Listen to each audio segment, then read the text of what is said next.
So what would they do, Professor, to inspire people like you? Because the real challenge is, we talk about infrastructure, we talk about funding. For example, when I was going through the research work for this conversation. Somebody like the US, a country like the US, the federal government pumps in like $100 billion, okay, for R&D, and we don't have those kinds of budget, right? So therefore, when you really look at these people without budget, without the kind of backing and the infrastructure, what made them do this, and how would they really do this frugal engineering, if I were to call it, drive? So, how do they manage to do it? Which is, I believe, one of the most important things that you must talk about in this conversation. I agree. And again, since you brought out the term frugal engineering, let me again point out another person, Professor Anil Gupta.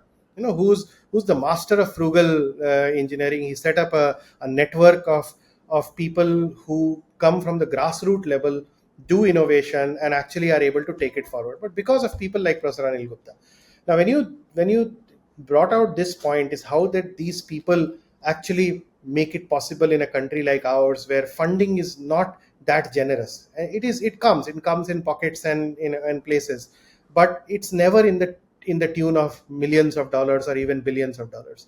I think one thing that our country has is manpower, which no other country. And I will say this, putting my sort of hands down on this thing. I went to US, I got an education from US.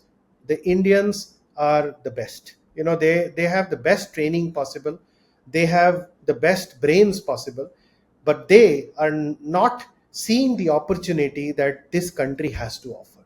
And there are few of us who started coming back in the early 2000 from the US, who found mentors like them, who saw that there is an opportunity in India to use the limited resources that India has to offer, and in fact create a bigger sort of impact. And that we've done. We've learned from these people. They have shown us how even a $50,000. I'm just talking in terms of dollars, because this conversation might be anywhere in the world, but just a $50,000 can lead to a product. And we've seen this happen with uh, initiatives from BIRAC, from BIG, from startup schemes from TDB, DST, and ICMR, where people are taught to use as less resources as possible, use maximum manpower available to us, and deliver the maximum amount.